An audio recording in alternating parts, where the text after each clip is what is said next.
Hoi hoi, Icarus here, and welcome to yet another edition of the Radar Ping. You may not be familiar with this, after all the last entry was in November 2022, but regardless, this is my vain attempt to fight back against the inexorable march of time and progress by rounding up a lot of stuff that I've found neat, or at least noteworthy, over the last few months, and roll it into a more bite-sized format. This could include mods, demos, full-fledged games, promising titles in early access, and whatever else has piqued my interest in general. So without further ado, let's get down to business, shall we?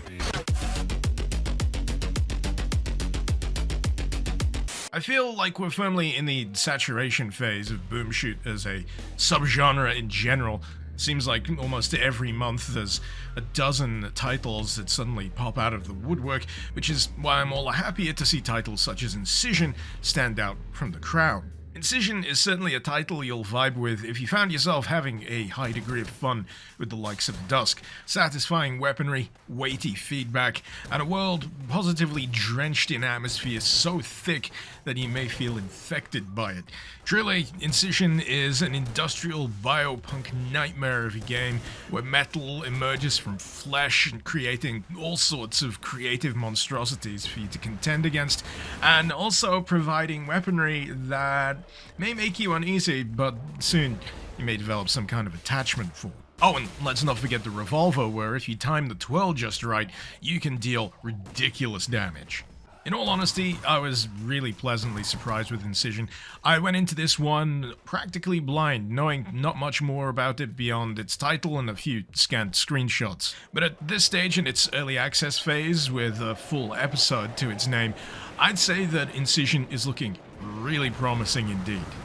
If you haven't heard of Turbo Overkill by this point, I quite frankly envy you, because that means you get to experience not just one episode, but 2 episodes of glorious movement-based first-person carnage from a game that, in my opinion, is up there with OUTTRO. Featuring a mute chainsaw-legged cyborg protagonist in the form of one Johnny Turbo, Turbo Overkill will see you cleaning up paradise at the behest of a megacorp that seems to have lost control of a very powerful artificial intelligence that is now wreaking biomechanical mayhem across the city. To say much more with how episode 2 proceeds would spoil the fun, so if you'd like to see that for yourself, feel free to stop here and skip on ahead. Here's your time code. All good? Smashing. Anyway, episode 2.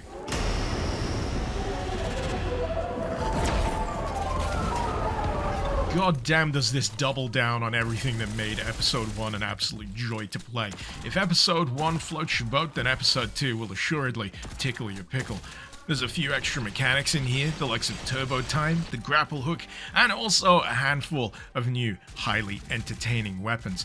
The ones that certainly stand out for me would be the likes of the Ion Blaster, which has a primary that not only summons an ion beam from the skies, but also has a charged secondary that's just a flat-out this place in particular mode, and the Telefragger sniper rifle, which not only allows you to take out enemies from a distance, but also allows you to teleport into them and explode them from the inside. I honestly feel like this game is tailor-made to appeal to me. I really do. It's essentially Doom Eternal without any of the annoying stuff that nails you down to a very specific playstyle. It essentially just blows those restrictions wide open and says, have fun! Each level is a joyous playground with dizzying amounts of verticality in some cases. The enemy variety is interesting, not just in design, but also challenge, with latter levels seeing how various combinations of them can interact in interesting ways. Basically, if you fancy a high-speed, movement-based first-person shooter that's really going to get your blood pumping, you can do far, far worse than Turbo Overkill.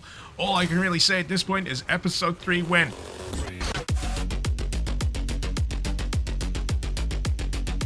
I'll be honest, Next Fest absolutely snuck up on me this year, to such a degree that this video probably would have been out a week earlier if not for the absolute avalanche of demos that suddenly appeared in front of me. Of those, a handful certainly stood out. One that assuredly sticks at the top of my list of pleasant surprises is BIONIC Bay.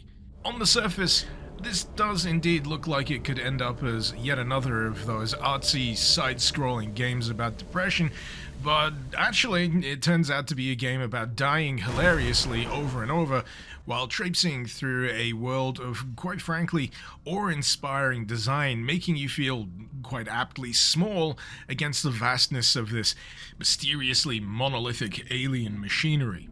In truth, this feels a lot closer to the likes of Super Meat Boy than it does to Limbo, and that's thanks to the amusingly physics-based platforming that lies at its core. Mechanically, it's tremendously simple to grasp, but as you progress through the demo, it periodically adds just an extra little wrinkle to the progression before ultimately landing you with the swap mechanic that allows you to tag various objects and swap position with them in order to proceed. I'm not lying when I say that failure here is absolutely hilarious. The fashion in which you will perish is often just absolute slapstick to its core, whether it be face planting into the ground or landing ass first on an explosive mine. It never feels cruel, and I feel that's thanks to the fact that the checkpointing here is tremendously generous, often allowing you to tackle the same section almost instantaneously after a failure. All in all though, absolutely fantastic demo, one that has absolutely planted this firmly on my Steam wishlist. Let's do this! MEATGRINDER. MEATGRINDER is chaos in the best possible way.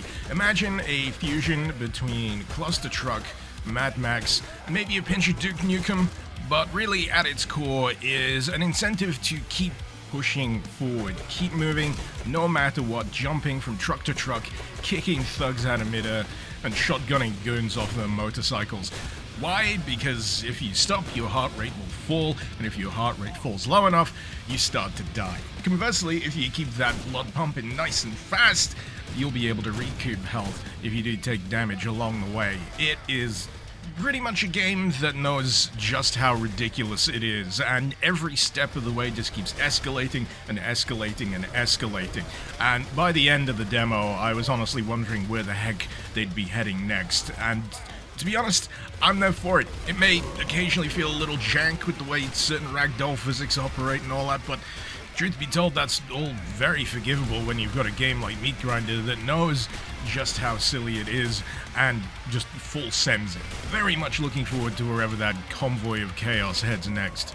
Slowing things down a smidge, we've got Phantom Brigade, which has largely been on my radar because I like mecha, and I also don't mind it in the context of strategy. In this case, it's turn-based with a twist. The twist being that some fancy predictive tech in-game allows you to see enemy movements up to 5 seconds into the future.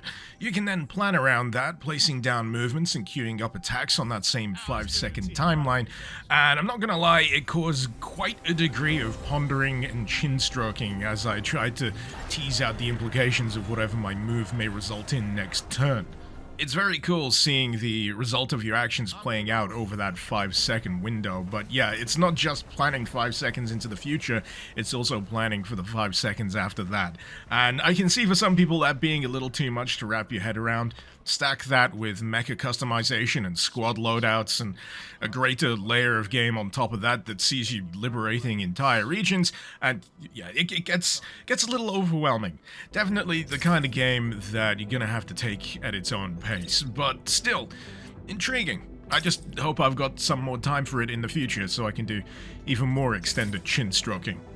Last but certainly not least on the demo docket, we have System Shock. Oh man, I feel like I've been waiting for this for an eternity.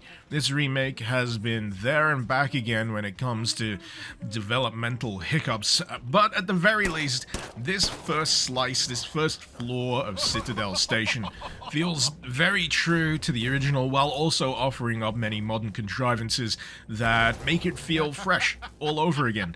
An aspect that I particularly enjoyed during the course of this was how the remake tackles respawning enemies. Rather than them just popping into existence while you're not looking, these cages will actually emerge out of the ground and loose enemies back into the area, which did result in a mildly hilarious encounter during my play of the demo, but crucially added this greater sense of cohesiveness to the station as a whole.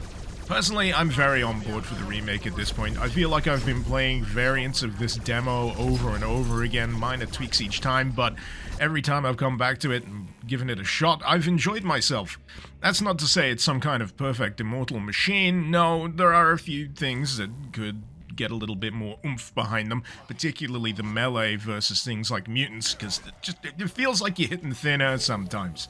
If anything, I'm more looking forward to System Shock re-entering the greater gaming consciousness. Looking forward to newcomers to this particular kind of genre, encountering Showdown for the first time, and developing that antagonistic relationship all over again.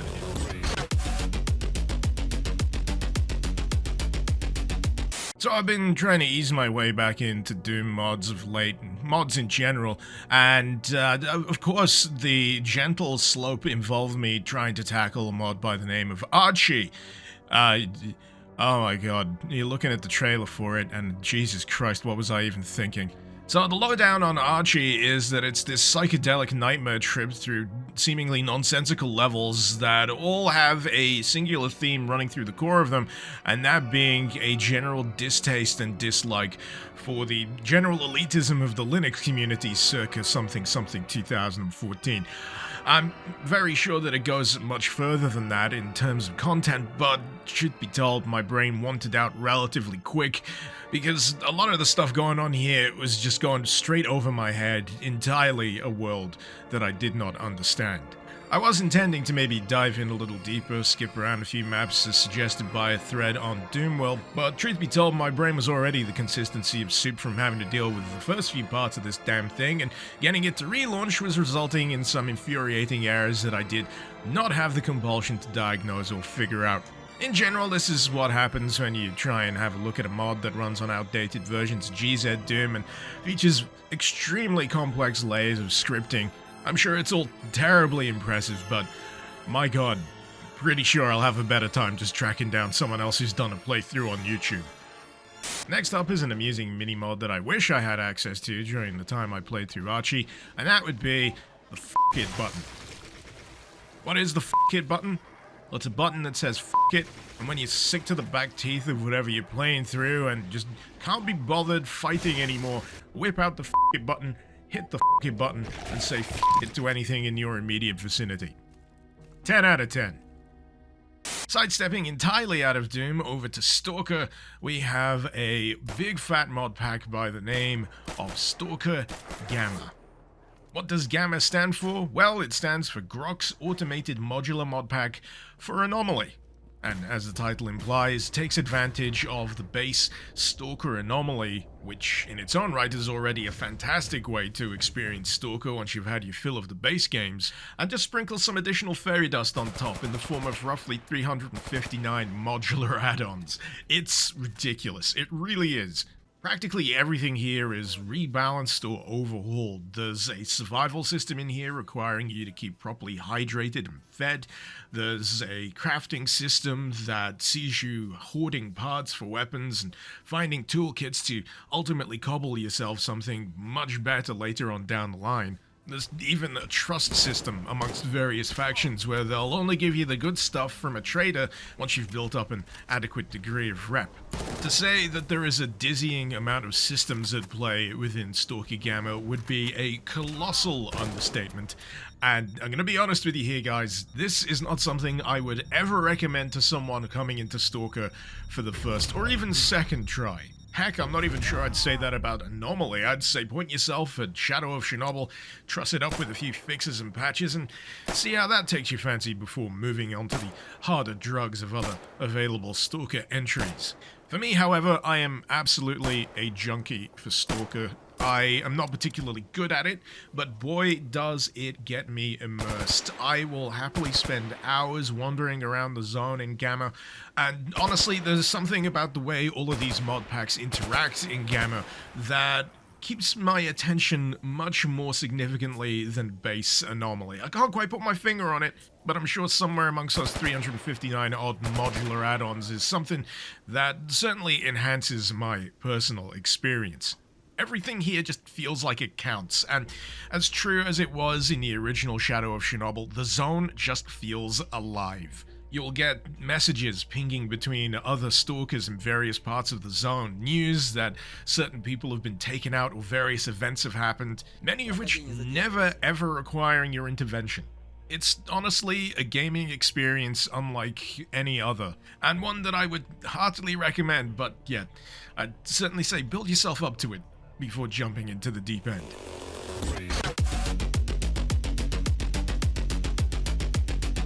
In terms of other things that have been keeping me indoors and away from the warm glow of natural light, Hitman Freelancer has probably contributed most to my lack of vitamin D. This is pretty much the endgame mode of the Hitman World of Assassination trilogy as it currently stands, putting you in a safe house that you can unlock mastery level by mastery level, hilariously requiring a certain level to even use the bathroom, all in pursuit of taking down multitudes of nefarious syndicates operating around the globe. The kicker here being that all of the equipment you normally have access to needs to either be acquired in the field or acquired via lucky dip at the safe house supply box. Stuff you bring back from missions can be stored on the gun wall or in various other cases, but should you fail a campaign, which requires assassinating various members of the syndicate before uncovering the identity of the head honcho, anything in your freelancer case or on your person is lost onto the ether.